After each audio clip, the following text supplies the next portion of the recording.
Hey y'all, today we're making focaccia.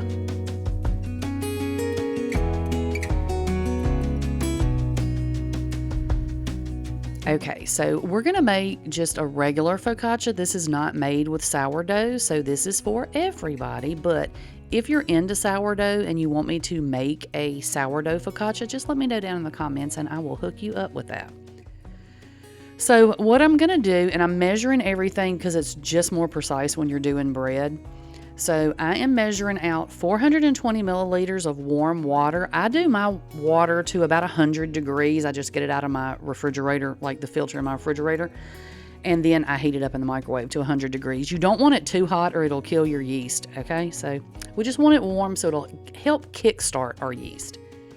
So then I added in 5 grams of honey. You can also use sugar or syrup. And normally I don't mix on top of my scale because it can mess your calibration up. But I'm just being really gentle with this, so I'm giving myself a pass just this once. So then I'm going to add in some instant yeast. We're going to do 6 grams of that. And just make sure that you're zeroing out your scale in between each thing that you measure out. So, because I'm telling you, the older I've gotten, the harder math is. And, it's a struggle. So I have to get to 0 and then go up from there. So then you're going to add in 10 grams of salt. And I pour mine in my hand and then just put it in because I have accidentally dumped too much salt in before and it's tragic. So don't do that. Put it in your hand and just kind of, ease it in there a little bit at a time. And you don't have to stir it in between every step. That's just a me thing. I just like to do that, but whatever. So then you're going to add in a tablespoon of olive oil. And I put mine in this fancy bottle I got at the Ross because I want to be fancy. Right. We all want to be fancy. But it's a little more difficult when you have to pour it out to measure something. So keep a little in the regular bottle for times such as these. So once you get all of that added in, zero out your scale one more time, and then you're going to add in 500 grams of bread flour. Now you can use all-purpose flour. I always use unbleached, but I always use bread flour anyway because I bake so much bread that's just what I use, and I just find it's bakes up bread better, in my opinion. But you certainly don't have to. Now, this is a sticky dough, a really, really sticky dough. See, I'm going to show you close up so you can kind of see. It's very, wet and sticky. It's supposed to be that way. I'm not stirring this with my dough whisk because you don't really need to. I'm using just a silicone spoon, and that way I can scrape the edges down. Then I'm going to cover this up with, I say a shower cap, but it's food-grade plastic bowl cover. It just looks like a shower cap. If you don't have one of these, you can certainly throw a towel over it. You're going to let that sit for 15 minutes. While it's sitting, we're going to put our butter together. So you're going to take a stick of butter, melt that in the microwave. And yes, if you thought that measuring cup looked dirty, it wasn't really dirty. I had just melted butter in it for another recipe earlier. So that's why, in case anybody was wondering. So anyway, melt your stick of butter. And then this is what I add. I add some garlic powder, a little bit of onion powder, and some oregano. Now, you can use whatever seasonings you want. I was just trying to get this kind of close to what you would get at a pizza restaurant. That's what I was going for, hence the flavorings that I used. But you can certainly use whatever you want, however you want to do it. And for some extra added yum, I take a tablespoon, a little more than a teaspoon of minced garlic. And I mix that right in too. Now we're mixing this up at this step because I want this to sit and kind of get back to a paste consistency for what we need it for. So just sit that over to the side till we're ready for it. Now it's been 15 minutes. Take your plastic or your towel off, wash your hands good, and then leave them wet. And we're going to do some stretch and folds. Now we do this with sourdough. So if you do sourdough, you're familiar with this. But what we're doing is essentially just building up kind of some structure in our dough so it's not just a big old wet mess. Just pick it up and fold it over itself. Now, I didn't count how many times I did this. You need to do at least 4, like north, south, east, west, okay? But I just kind of go around the bowl and do this on this first time until I can get a ball that kind of holds itself together, okay? Then we're going to cover this back up And we're going to let it sit another 15 minutes. Okay? Another 15 minutes. This is an easy recipe. It really is, y'all. It has some steps, but it's super simple, and it's definitely worth it. So wash your hands again, because you know you've been rumbling around the house. And then I'm just going to go around this. This time I am doing the north, south, east, west. Just do it. Turn your bowl a quarter turn. Do it again. Just do it 4 times. You know, fold it 4 times. And you can see now that we really have a ball that's holding together. It's nice and jiggly. It's supposed to be that way, so don't worry about that. It's not a thick dough like you see with a lot of breads. So now we're going to cover this up one more time, and we're going to let this sit for an hour and a half. Okay, we want it to double in size, and it's definitely gonna double. Okay, it's gonna double. Just let it do its thing.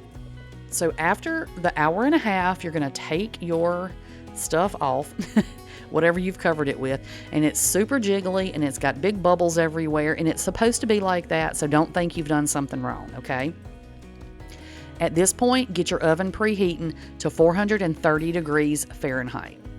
So now, this is about a 9 by 13 cookie sheet. I put some parchment paper down, and then I added about 2 to 3 tablespoons of olive oil. Then I'm going to just brush a little of that oil on my hands so that the dough doesn't stick to my hands, because it's still super sticky, okay? And make sure that when you're doing this, that you also brush that oil on the sides of your parchment paper. Now, when you bake it, it's going to turn loose because it doesn't stick to the parchment paper, but for right now, it will stick to it if it's not oiled up. You're going to see that in just a second. Just dump your dough right on top of your oiled up parchment. Okay, you don't have to use parchment if you don't want to. You can also use like a 9 by 13 baking pan, like a cake pan, if you want to. But try to use metal if you have it, because it just makes the bottom crispier, in my opinion. So you can see that our butter kind of got back to a little bit more of a solid consistency, a little paste consistency, if you will. And you're going to brush that butter all over your dough, okay? And let me tell y'all this, because I don't want to forget. When you bake this, it needs to bake on the bottom oven rack, okay? That's how you get the crispy bottom. Put it on the bottom rack. So use about 3/4 of that butter that you made up, okay? So once you get that on there, I added in some mozzarella cheese. I wish I would have had like the finer shredded mozzarella, but I didn't. I used this. It was fine, but I don't know. I just feel like the shredded would have maybe covered more space. I don't know. You know what I mean? This melts up, but it melts a lot. It's a lot of cheese when it's real thick cut like that. And y'all know I normally don't mind cheese, but I wasn't trying to make this like overly cheesy. So then you're going to fold it, you know, like a burrito sort of.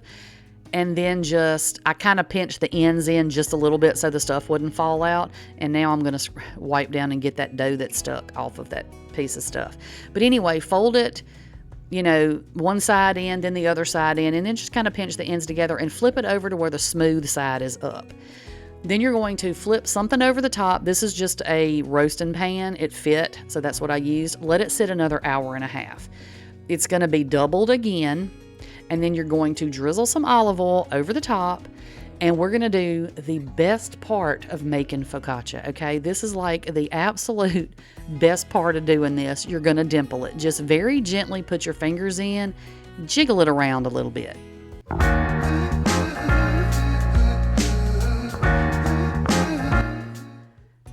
I couldn't help myself with that one, y'all. So just kind of, like I said, dimple it around. You see it'll kind of spread out a little bit more, and it'll fill your pan out, okay?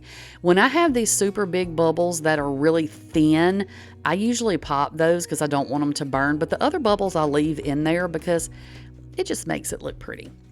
So once you get that all dimpled up, you're going to put this in the oven 430 degrees Fahrenheit on the bottom rack for 15 minutes, okay? Pull it out after 15 minutes. It's not done yet. We're going to put a little more cheese over the top, and you can see how the bread's kind of deflating as we're filming. That's okay. It's going to do that. So put your cheese on there, back in the oven for another 10 minutes or so until it's as brown as you want it and your cheese is good and melted, okay? So this is what it's going to look like when it comes out. Now, I'll let my measuring cup with the butter sit on the stove while my bread was baking, so it would melt back down again. And then I just rub this all over the top of my bread. Now, I will tell you this, if you're putting butter on here like this and you have cheese on, see where I have kind of some pools of butter where it kind of pooled up on the cheese? I mean, it's fine if you want to leave it that way, but what I did, because it felt like a little bit much to me, is I just took a paper towel and kind of soaked up the spots that had lots of butter just sitting. But do how you want to. I let it cool for about 5 minutes, and then I pull it off of the cookie sheet and remove the parchment paper, and then I just let it sit for a little bit. Now, you can definitely cut this hot. It is super, super good. Or you can let it sit for a little bit, but it is so good when it's hot right out of the oven. Y'all, this stuff is so dang good. It is better than any cheesy bread I have had at a pizza place. I'm just telling you. So if you've been intimidated by focaccia and you think, I'm not real sure, it seems like a lot, now you see how easy it is to make. So you need to make some. You can make all kinds of different flavors. All right, that is all I've got for y'all today, and I'll catch y'all on the next one. Bye, y'all.